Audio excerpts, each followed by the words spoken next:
vou falar sobre a importância de levarmos Deus a sério. Como assim, evangelista Adolfo? O povo não está levando Deus a sério?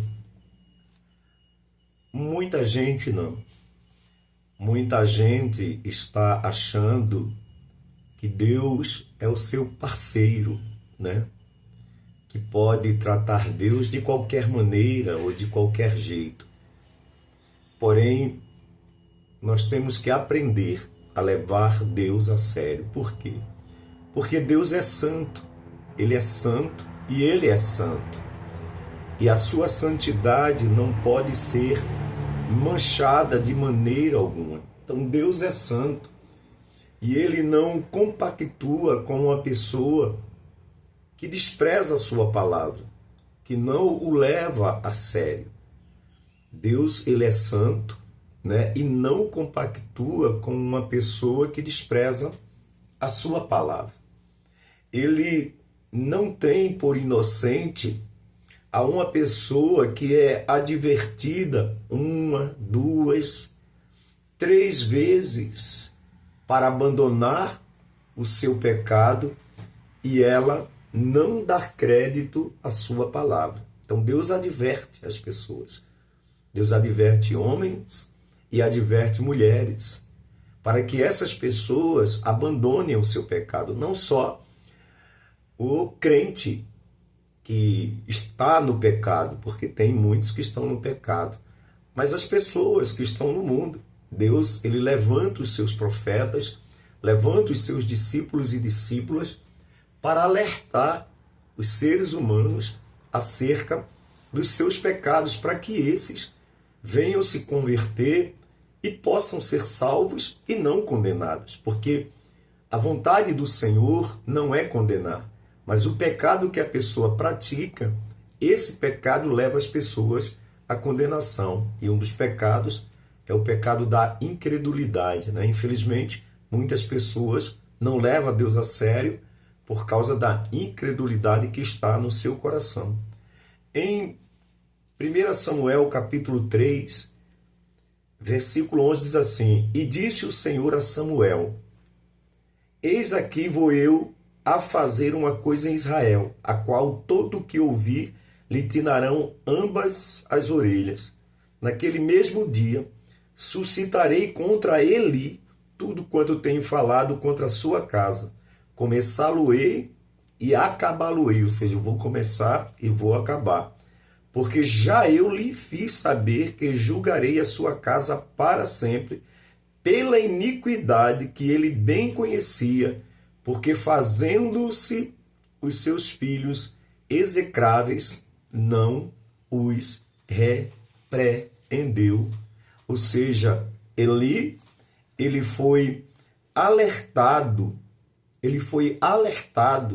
pelo próprio Deus através do profeta para dar um jeito nos seus filhos, para arrancar os seus filhos do sacerdócio aonde eles se encontravam por causa do pecado abominável diante deles, né? Da parte deles. Pecado abominável. E Deus fala aqui, porque já eu lhe fiz saber que julgarei a sua casa para sempre. Olha que terrível. Quando uma pessoa, um ser humano, um homem, um ser humano não leva Deus a sério, né? Porque as pessoas têm a ideia, não, Deus é amor. Deus é amor, Deus é amor, Deus é amor. Deus é bom, Deus é justiça, Deus é misericordioso, Deus é longânimo. Mas Ele é santo. Ele é santo e Ele não deixará, não permitirá que ninguém, nenhum ser humano da face da terra, manche a sua santidade. Então eu já falei para ele: e julgarei a sua casa para sempre, pela iniquidade que ele bem conhecia. Porque fazendo-se os seus filhos execráveis, não os repreendeu. O que é execráveis? Execrável é uma pessoa abominável, detestável, malditos, repugnante e digno de ódio. É o que significa execrável. Então, eles se tornaram malditos, detestáveis diante de Deus, repugnantes, e Deus passou a desprezar, a odiar Ofni e Finéia e o próprio Eli, por causa do pecado, o pecado da conivência do pai e o pecado dos filhos, porque quando se é conivente com o pecado, também se é punido, porque a pessoa está sendo conivente. Se ela não quer ser conivente, se ela vai alertar as pessoas e as pessoas não querem abandonar os seus pecados, ela tem que se retirar. Ela não tem que fazer parte daquele pecado. Ela não tem que permitir o pecado na sua vida ou através da vida de outros, né? Ela compactuar com o pecado de outros. Não. Ela tem que repreender essas pessoas, chamar a atenção, e se as pessoas não querem aceitar a repreensão que vem da parte do Senhor, tem que abandonar, tem que sair fora. Tem que sair fora. Então eles se fizeram diante de Deus abominável, detestável, malditos, repugnantes e dignos de ódio. Versículo 14 diz assim, no capítulo 3 de 1 Samuel, já estou no versículo 14, que diz assim: portanto, jurei à casa de Eli que nunca jamais será expiada a iniquidade da casa de Eli com sacrifícios, nem com oferta de manjar. Olha que terrível. Jamais será expiada, nem com sacrifício, nem com oferta de manjar, e por causa da conivência do próprio Eli, que permitiu que os seus filhos trouxessem maldição para sua casa e para o povo israelita. E se você dá continuidade à leitura da palavra, vai ler capítulo 4, você vai ver o que acontece depois com Eli e com toda a sua casa. A desgraça que vem sobre esse lar. Por quê? Porque não levaram Deus e a sua palavra a sério. Irmãos, é fundamental isso.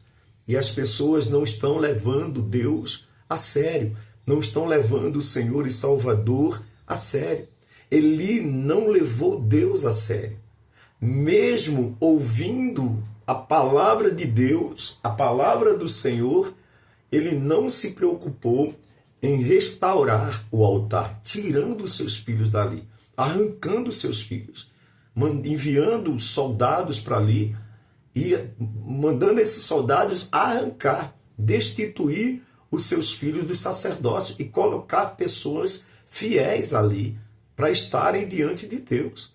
Ele não fez isso, não deu ouvidos. Então ele continuou permitindo o pecado dos seus filhos. E isso é terrível. Isso traz morte, morte espiritual e também morte física.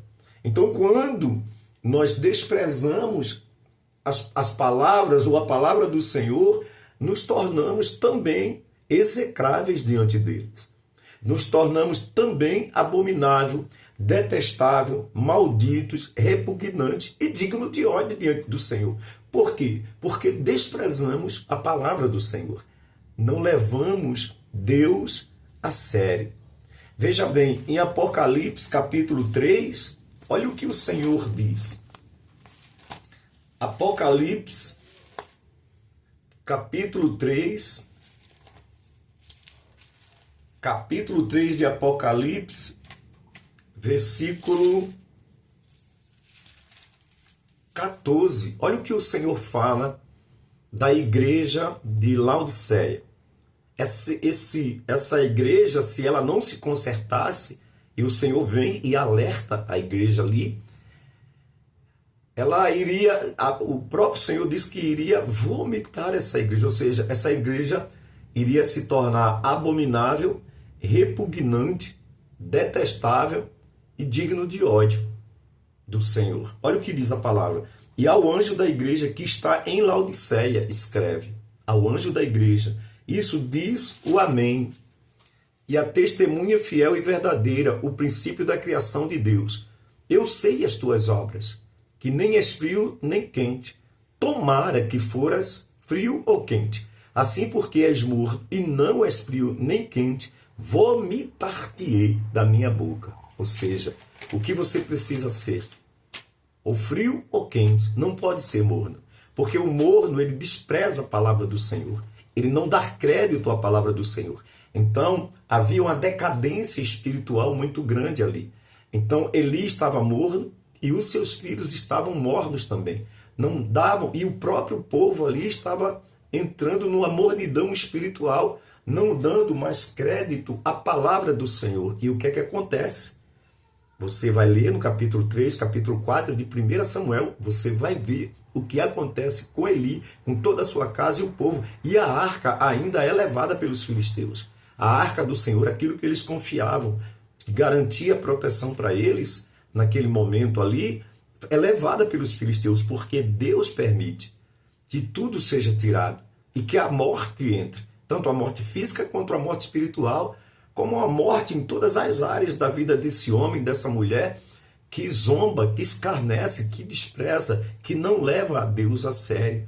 Então veja, eu vomitar-te-ei da tua boca. Versículo 17, como dizes, rico sou e estou enriquecido e de nada tenho falta, e não sabes que és desgraçado e miserável, pobre, cego e nu? Sou rico, tenho tudo, tenho unção, tenho isso, tenho aquilo, tenho prosperidade, Deus está me prosperando, mas às vezes está morno, está morno. E Deus, o que o Senhor diz para essa igreja, diz para mim e para você também. E no versículo 18, ele aconselha, ele faz um conselho. O próprio Senhor aconselha. Aconselho-te que de mim compres ouro provado no fogo, para que te enriqueça, e vestes brancas para que te vistas, e não apareça a vergonha da tua nudez, e que unja os olhos com colírio, para que vejas. Eu repreendo e castigo a todos quantos amo. Sê, pois, zeloso e arrepende. Ou seja, o Senhor ainda chama ao arrependimento, chamou Eli ao arrependimento, usou profetas para que Eli se arrependesse dos seus pecados, porque era o pecado da conivência, junto com os seus filhos, e mudasse, se colocasse diante de Deus. Não haveria destruição para a casa de Eli se ele fizesse isso. A mesma coisa aqui. Arrependa, seja zeloso e se arrependa. É essa ordenança para Deus hoje. Pare de brincar com Deus. Pare de achar que Deus é seu parecer, é alguém que não tem valor. Porque o Senhor, Ele é santo. Ele é santo. Ele é santo. E Ele preza pela santidade dEle. Ele não deixa homem nenhum tocar na sua santidade. Ele é santo. Ele é puro. Esse Deus que operou na vida de Eli, que julgou ele e a sua casa, é o mesmo. Ele não mudou. Ele continua sendo santo. Ele continua sendo o Deus onipotente, onipresente, onisciente, o Deus todo-poderoso. O Senhor e Salvador Jesus Cristo tem todo o poder nos céus e na terra. Todo o poder foi me dado, é me dado nos céus e na terra. Aqui na terra como homem e no céu como o Senhor, como Deus, como o Cordeiro de Deus. Então ele tem todo o poder para julgar, para sentenciar, para rejeitar uma pessoa que o despreza, uma pessoa que não o leva a sério. Então, querido e querida, vamos levar Deus a sério, porque Deus não é brincadeira, não é que a gente vai ter medo de Deus, mas Paulo dizia, eu entro diante do Senhor com temor e com tremor, coisa que as pessoas estão perdendo tanto o temor como o tremor, porque muitas fofocas nas internets, porque muita falação das igrejas, porque muitas coisas estão acontecendo na internet, fala daqui, fala de lá, problema daqui, problema de lá, lançando isso para as pessoas verem. Porque as pessoas estão perdendo o temor, estão perdendo o tremor, estão perdendo o respeito para com Deus, não estão dando crédito à sua palavra. E aí, dá-se motivo para as pessoas que não têm conhecimento da palavra zombarem e escarnecerem de Deus, e essas pessoas também serem julgadas. Olha que terrível. Olha que terrível. Então, leve Deus a sério. Leve Deus a sério. Deus, a Bíblia diz que de Deus não se zomba. De Deus ninguém zomba. Com Deus ninguém brinca. Porque Ele é santo e Ele preza pela sua santidade. Então, leve Deus a sério.